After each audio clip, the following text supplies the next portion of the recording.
Então, é bom estarmos juntos outra vez aqui para podermos estudar a Palavra de Deus. Eu quero agradecer a Deus o privilégio que Ele nos dá de nós abrirmos a Sua Palavra e a podermos pregar. Não acham que isso é bom?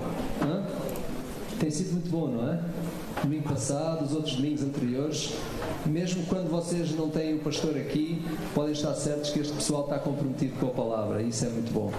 Temos gente aqui comprometida com a Palavra de Deus, e isso é fantástico. Quem gostaria de orar para que o Senhor nos orientasse nesta manhã, neste assunto tão interessante que nos aparece aqui em Hebreus capítulo 12, verso 28? Quem quer abrir este tempo com uma palavra de oração? Alguém quer orar por mim em especial, ou neste caso pelas minhas palavras? Eu apreciaria se alguém quiser pedir a Deus ajuda.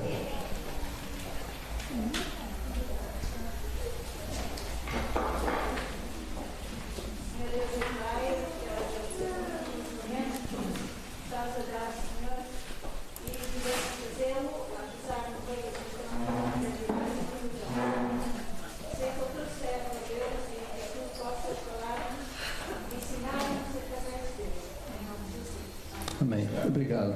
Eu sei que a minha esposa sente as minhas dores quando eu prego, não é? Obrigado por isso.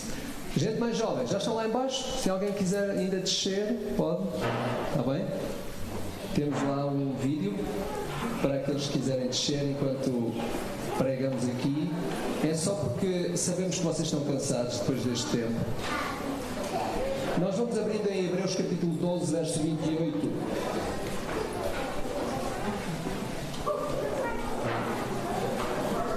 Antes de nós abrirmos o texto ou de o lermos, gostaria de lembrar de uma pequena piada engraçada. Sabem que um dia saiu na selva uma lei que todo animal de boca grande seria banido do reino animal. Então o hipopótamo disse assim: coitadinho do jacaré.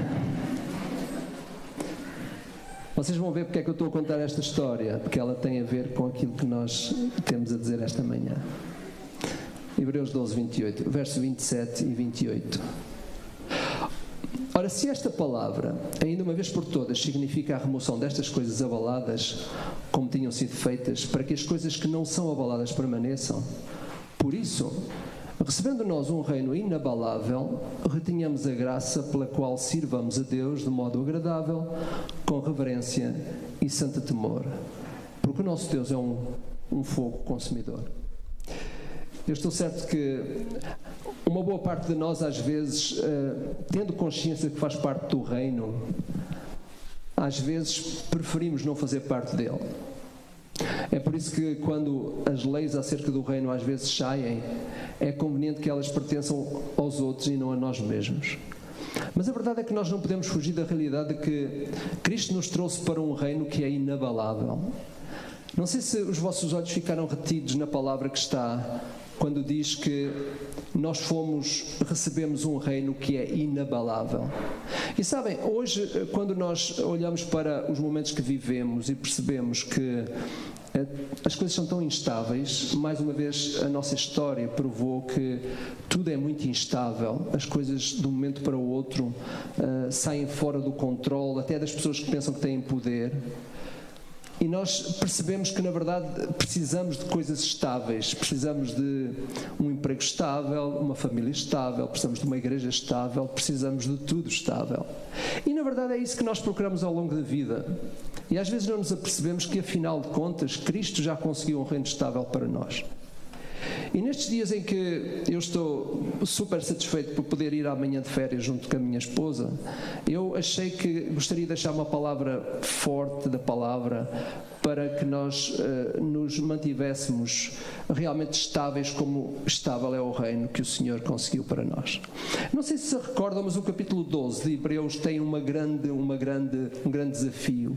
E o desafio é, depois de ter mostrado todos aqueles heróis da fé do capítulo 11, o autor de Hebreus dá-nos um grande desafio. O desafio está logo no versículo 1 e no versículo 2. Uma vez que nós temos tanta gente, desses heróis que estão lá nas bancadas a gritar para nós, que já viveram o mesmo percurso que nós estamos a viver agora, e eles lá estão a gritar para nós estas coisas, eles dizem que nós devemos de olhar para Jesus, o autor e consumador da nossa fé. Este é o grande repto que vem do início deste capítulo 12. Mas depois o autor faz uma coisa interessante. Ele vai buscar uma analogia entre dois montes, o Monte Sinai e o Monte Sião. E ele mostra esta analogia para mostrar o que é que na verdade se torna estável, inabalável na nossa própria vida. E nós não vamos ver todo o texto, mas se os irmãos puderem depois mais tarde olhar para estes versículos do início do capítulo 12, vão perceber que o autor está a tentar explicar uma coisa.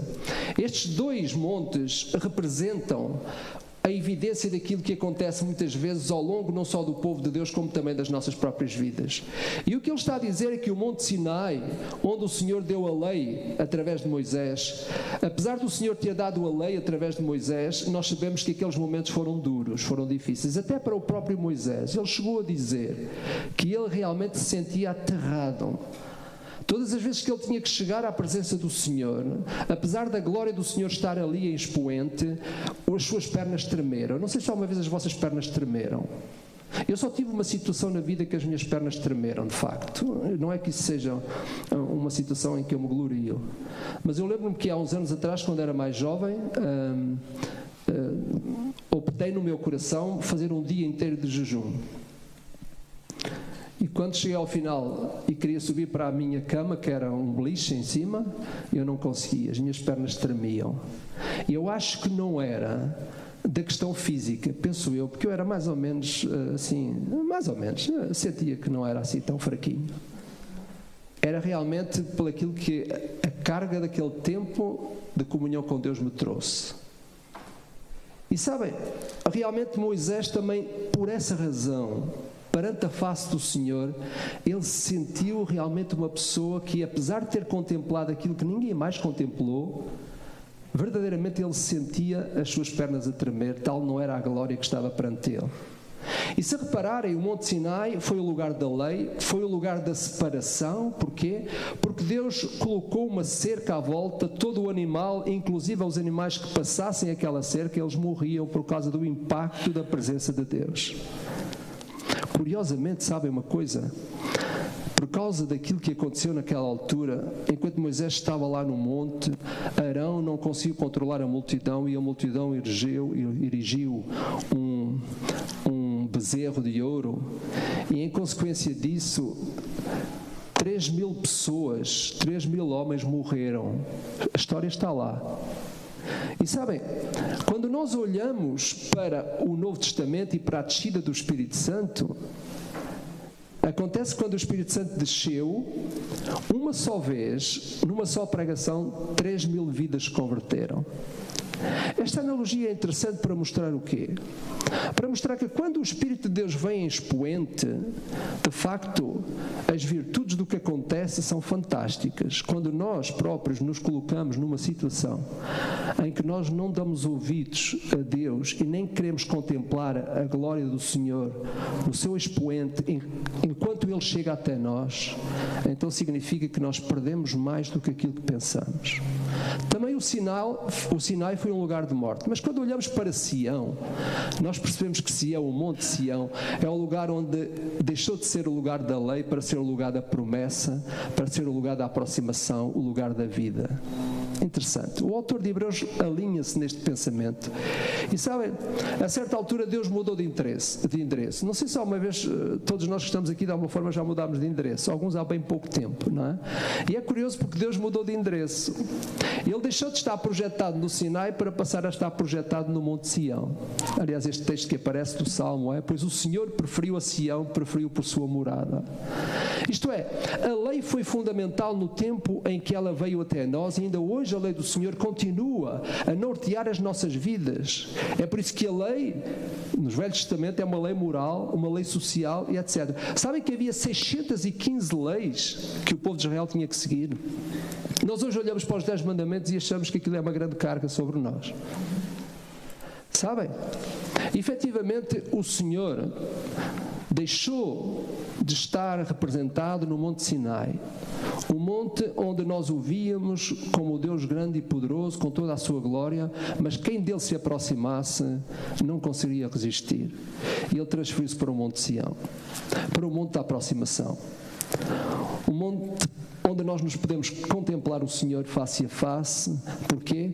Porque Cristo absorveu por inteiro nele a vida humana. E em Cristo nós nos chegamos ao monte.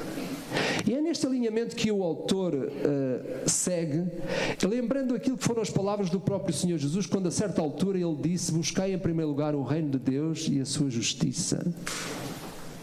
Se Jesus não oferecesse um reino inabalável, não fazia sentido ele ter dito o que disse. É esta compreensão de que o autor de Hebreus tem. O reino que nos foi concedido é um reino inabalável. É por isso que fez sentido que Jesus dissesse que nós devíamos buscar o reino em primeiro lugar. Quando nós buscamos o reino que Cristo nos aponta, esse reino é o reino de que o autor de Hebreus está a falar. É um reino inabalável, porque ele se fundamenta na pessoa de Deus. Por isso é que quando olhamos para este texto, nós percebemos que, uma vez que já temos um reino inabalável, o autor de Hebreus faz-nos 3 advertências. E são estas 3 advertências que eu gostaria que nós considerássemos rapidamente esta manhã ainda. A primeira, os irmãos reparem o que diz: não recuseis ao que fala. Este é o problema que o povo de Israel teve lá no Sinai. É porque eles recusaram ao Senhor que falou. Vocês conhecem a história. Moisés subiu ao monte, recebeu a lei.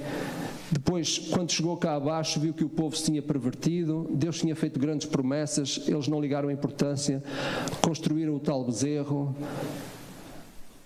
Moisés achou que o povo não era digno da lei do Senhor, partiu as tábuas e depois voltou outra vez à presença do Senhor para recebê-lo. É por isso que se chamou de Decálogo. Isto é, Deuteronômio explica isso. Deuteronômio significa a segunda lei. Segundo nómios lei. E foi preciso Moisés, pela graça do Senhor, subir outra vez ao monte e receber do Senhor aquilo que o povo tinha desprezado a primeira vez. O mesmo que aconteceu pode acontecer nos nossos dias, se nós recusarmos àquele que fala. Ao Espírito do Senhor que fala connosco, o Espírito que está presente. Ele provou isso em Atos dos Apóstolos capítulo 2, quando desceu para ficar. Ele veio para ficar, para habitar dentro de nós. Por isso a grande advertência que o autor de Hebreus nos faz é esta: em primeiro lugar, vocês não recusem àquele que fala.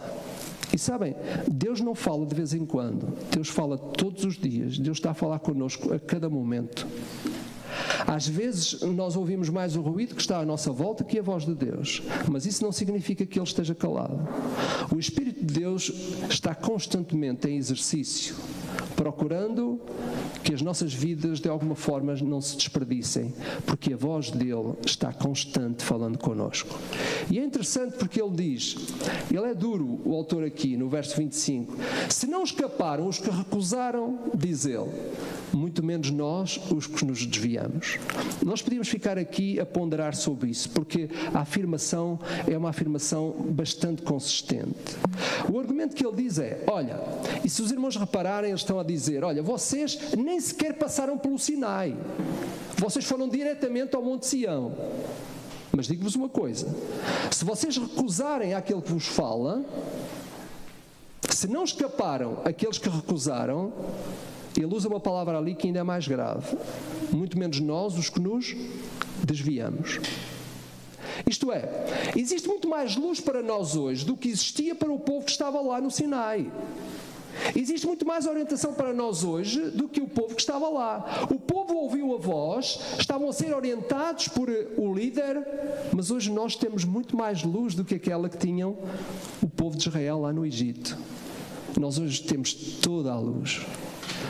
Cristo brilha em expoente dentro das nossas vidas. E o Senhor Jesus disse que nós não devíamos deixar que essa luz se apagasse quando fez a analogia, que não faz sentido esconder a luz luz debaixo de um alqueire, debaixo de qualquer coisa. A minha pergunta e a minha reflexão é esta: Theo, será que tu estás a esconder a luz de Cristo de alguma forma, debaixo de alguma coisa? Talvez debaixo dos teus próprios sentimentos, talvez até debaixo da tua própria autocomiseração, quando tu achas que às vezes és um coitadinho. Há muita gente hoje a sentir-se coitadinha.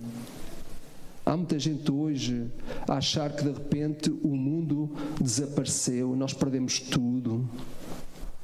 E cada vez mais nós olhamos para dentro de nós próprios e achamos que parece que Deus se afastou um pouco, perdeu o controle de qualquer coisa. E nós às vezes vivemos neste ambiente, nesta bolha da autocomiseração. Não há ninguém mais coitadinho que eu, não há ninguém mais pobre do que eu, os outros têm, eu não tenho. É interessante, mais à frente o autor vai pegar nisto também. Não recuseis ao que fala. Sabem porquê? Porque a sua voz abalou a terra no Sinai, mas agora ele prometeu no Sião. Se é verdade que a glória de Deus inundou de tal forma o Sinai, é verdade que naquela altura ele deu a lei, mas hoje em Sião ele faz a promessa, ele cumpre a promessa. Há uma grande diferença. Há pessoas que são muito zelosas das regras, muito zelosas das coisas, e eu confessei aqui há uns domingos atrás que eu acho que nós infelizmente precisamos cada vez mais de escrever as coisas e de pô-las no papel, porque quando a nossa consciência cristã está baixa, nós precisamos de atuar com alguma coisa. Mas, meus irmãos, é porque nós estamos a fechar a voz àquele que fala. Porque se nós abrirmos os nossos ouvidos para a voz daquele que fala, a nossa consciência cristã tine como um sino. Esta semana voltei-me para a minha esposa e disse: olha, sabes uma coisa, eu acho que os sinos das igrejas também deviam de passar pelo crivo da democracia. Porque eu nunca disse que um sino que badala ali aos meus ouvidos ao sábado de manhã, que devia de fazê-lo às 7 da manhã. Isso devia de ir a escrutínio, não acham? Um sino lá perto de nós. Não, estou a brincar, não estou aqui. Se alguém me tiver a ouvir, estou só a brincar, está bem? Porque eu gosto até de viver no sítio onde vivo. Sabem, nós precisamos, no dia em que efetivamente a tua consciência cristã não vibrar, significa que a voz daquele que fala não está a ser ouvida. Se fizeres um escrutínio pela tua própria vida, como eu tenho feito pela minha, nos momentos em que eu sei que a minha vida não alcançou a lucidez que ela precisava, foi exatamente no momento em que eu fechei os ouvidos para a voz daquele que fala. Mas nós estamos no Sião, é o lugar da promessa. A segunda grande advertência está lá: retenhamos a graça. A palavra reter é muito preciosa. Sabem que uma das grandes afirmações que o Senhor Jesus fez quando Ele escreveu aquelas cartas às igrejas do Apocalipse, há lá uma expressão que para mim é fundamental. A certa altura Ele diz à igreja de Filadélfia: guarda o que tens. Sabem, um dos grandes problemas da vida cristã é nós estarmos a perder constantemente aquilo que já ganhamos. Esta é a minha consciência. Se nós retivéssemos tudo aquilo que nós temos recebido ao longo da vida cristã, não havia montanha que nos fizesse problema. Guarda o que tens é uma grande instrução, um grande desafio para a nossa própria vida. Por isso o Senhor o fez àquela igreja. Guarda o que tens para que ninguém tome a tua coroa. Reter a graça é um dos maiores privilégios que os cristãos têm hoje. Sabe porquê? Porque a graça é um favor imerecido, mas que foi livremente outorgado. É o lugar da promessa. Lembram-se? Estamos no Sinai. Não estamos no Sinai, estamos em Sião. A graça é um favor que tu não mereces, mas foi-te livremente outorgado. Tu a recebeste por herança, por causa de Cristo. Tens direito a essa graça. Porquê? Porque Cristo decidiu dar-te, e uma vez que Cristo promete, Ele não deixa de o fazer. Nós só podemos aceder a essa graça Porque, na verdade, ela nos foi livremente outorgada. Não porque eu a possa reclamar. Quem sou eu para reclamar? Eu sei que há aí pregadores, há aí pessoas que eu reclamo isto de Deus. Reclamo à vontade, mas eu não o faço. Porque mesmo tendo sido livremente outorgada, eu preciso de pedi-la. Eu preciso de pedir ao Senhor que encarecidamente Ele não deixe de a trazer à minha vida. A graça é de facto um favor que eu não mereço. Por isso o autor dele diz: vocês nem sequer passaram pelo Sinai, vocês não experimentaram aquela dor horrível de estar ali e sentir o impacto da presença daquele grande Deus. Vocês estão num monte Sião. Mas cuidado, não desprezem a graça. Assim como não podem desprezar a voz daquele que fala, não podemos desprezar essa graça. Retenhamos a graça. E sabem, a graça é a marca registrada do reino.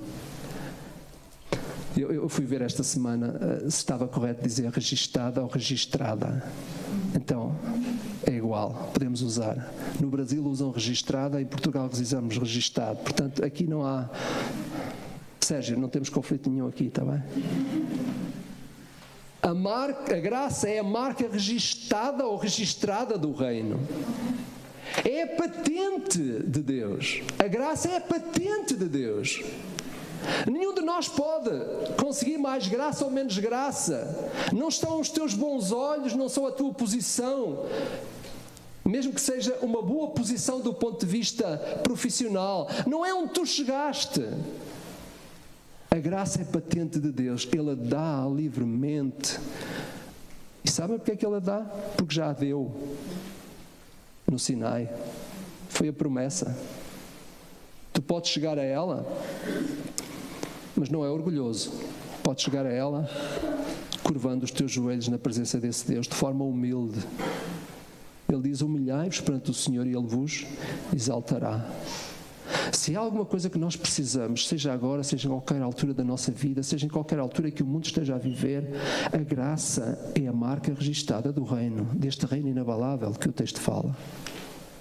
Há três tipos de graça, eu não vou falar sobre elas, mas temos já mencionado. É a graça comum, aquela graça que todos nós recebemos sem merecermos, com certeza. O sol brilha para todos, nem em todo sítio. A graça comum é tudo que está associado àquilo que Deus faz através da natureza.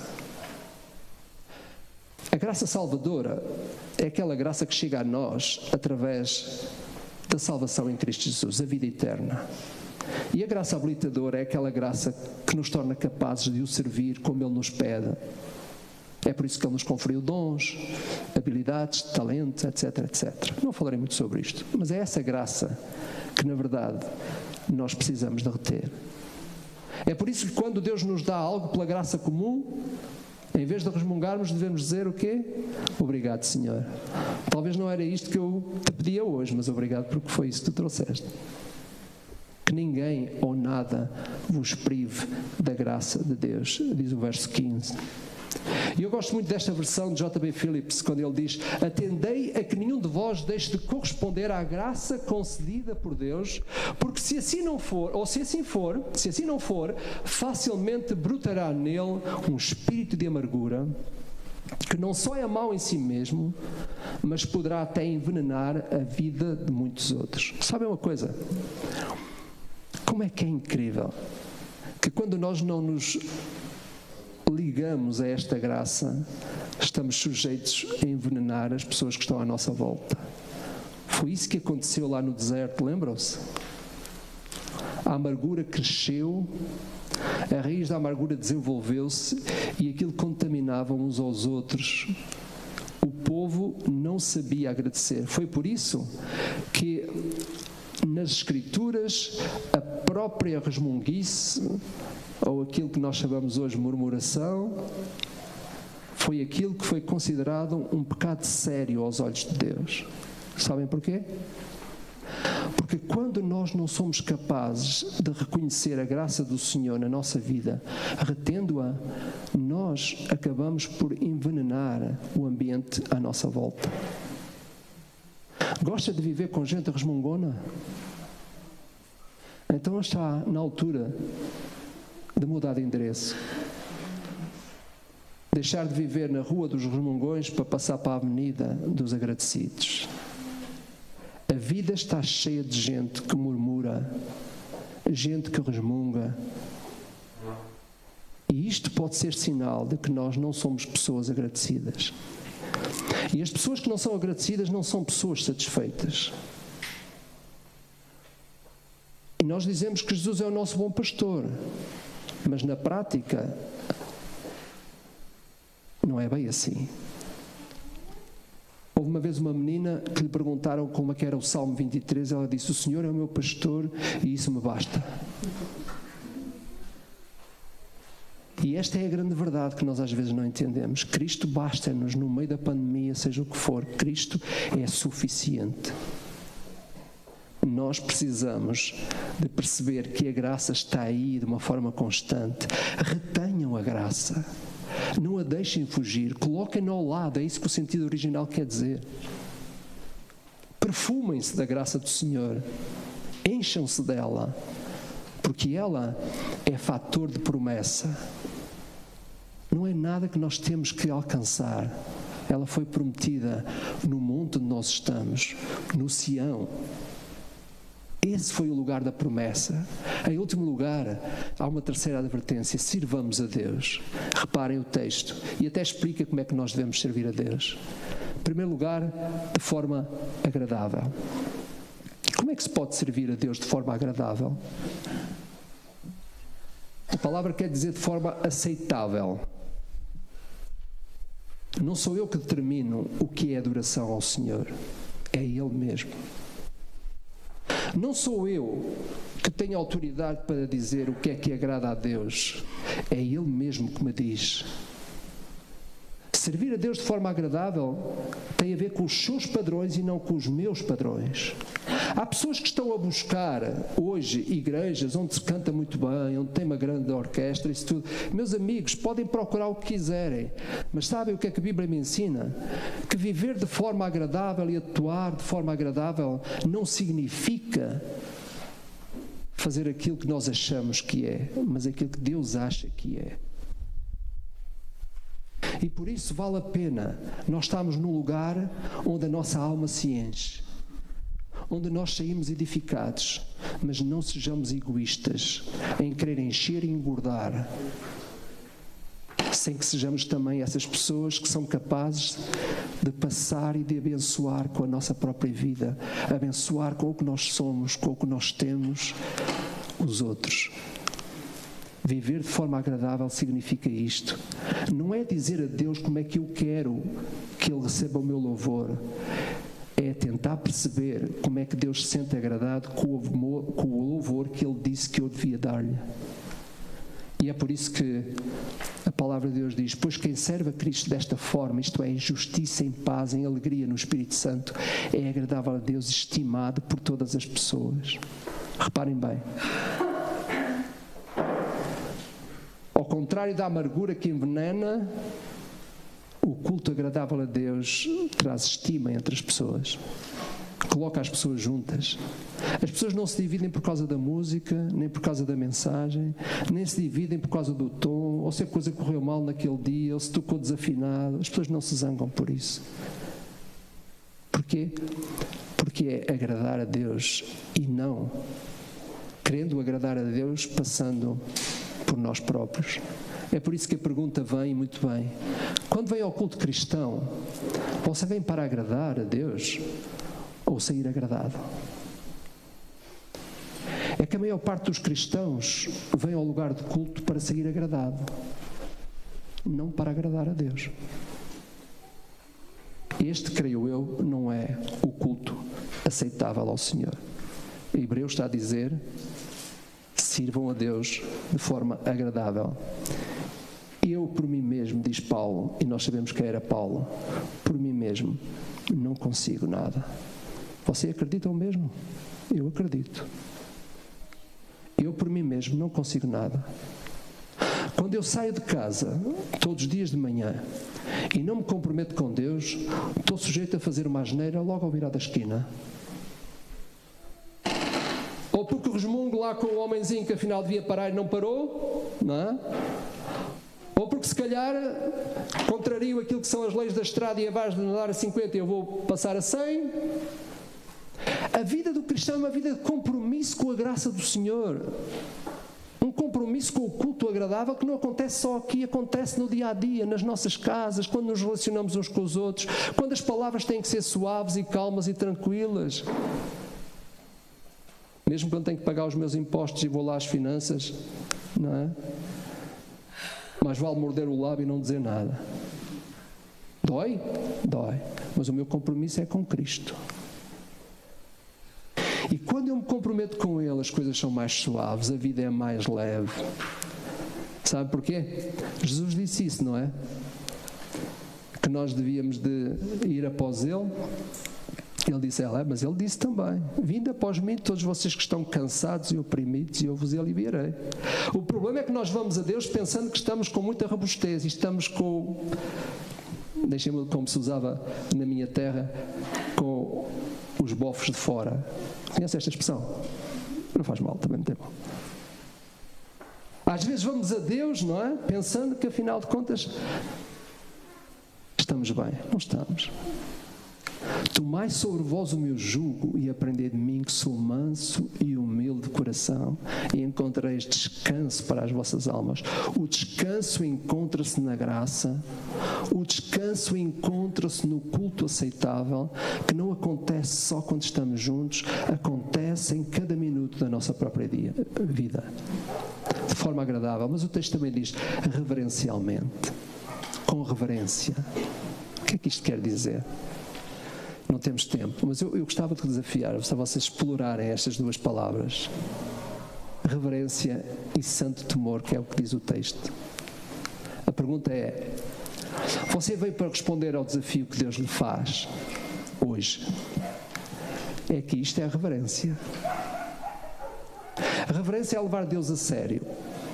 Às vezes nós não levamos Deus a sério. E sempre que nós vimos para o lugar da adoração, se nós estamos dispostos para assumir o desafio que é feito no lugar do encontro, isto é reverência. É nós estarmos prontos para perceber que a voz de Deus nos fala e, como o autor diz, não desprezeis ao que fala.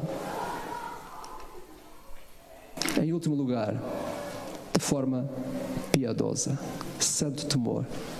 Eu gostaria de falar muito sobre isto. Estive a ler esta semana, aliás, o livro que levo para férias é assim bem alto. Eu não sei se vou conseguir lê-lo.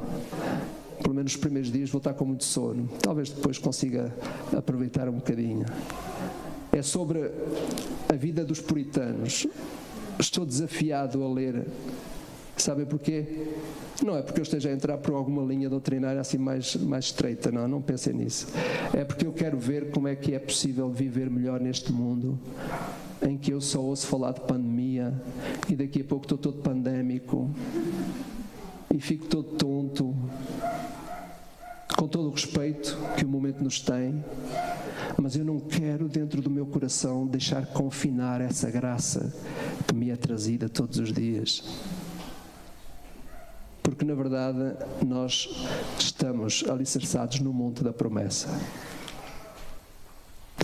No meio de tanta transitoriedade, devemos sentir-nos satisfeitos por Jesus nos fazer pertencer a um reino que é inabalável. Façamos um exercício.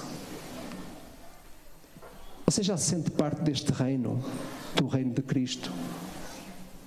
A porta continua aberta, disse Jesus.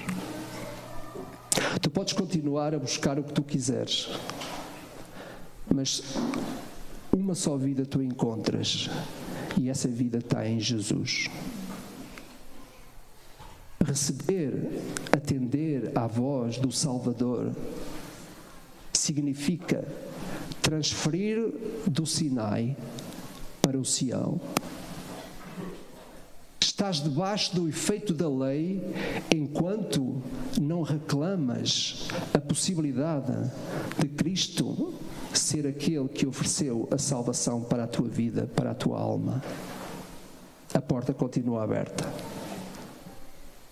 E todos nós que somos tão letrados, somos tão experientes na vida cristã, temos tantos anos de vida, escrevemos uma história fantástica, nunca esqueçam, o lugar da graça é o Sião. É aí que tu podes viver. A carne tem poder? Tem. Se tem. Poxa, eu que o diga. Mas eu não quero viver debaixo do efeito e do poder dessa carne. Eu quero viver debaixo, ouvindo a voz daquele que fala comigo todos os dias e que me impulsiona. É quando de vez em quando eu estou lá no Monte Sião e de repente começo a ver os meus pés a resvalarem cá para baixo, ele me diz: Theo, estás a descair, sobe lá um pouco mais. É o lugar da promessa que tu deves estar. É o Sião. A lei tem o seu lugar, tem. Para que eu seja melhor cidadão, mas é a graça em Cristo que me faz melhor filho de Deus. Deus, obrigado por estarmos juntos esta manhã, pelo desafio que Tu nos fazes a todos, Senhor. Concede-nos, ó Pai, essa luz que nós precisamos para saber quem somos, independentemente do lugar onde estamos e da circunstância que atravessamos. Obrigado pela graça alcançada em Jesus. Obrigado porque Tu mudaste o endereço do Sinai para o Sião. E é aí que Tu estás, todos os dias, fazendo-nos lembrar das promessas maravilhosas que nos fizeste. Sem essas promessas que estão completamente outorgadas na pessoa de Jesus, não é possível nem sequer vivermos uma vida nesta terra, quanto mais vivê-la na eternidade. És Tu, Jesus, que nos podes valer. Livra-nos da doença, livra-nos da miséria, livra-nos das coisas tristes, mas, ó Senhor, não deixes que nós nos livremos da Tua graça, que seja nela que nós vivamos. Em nome de Jesus oramos. Amém. Amém.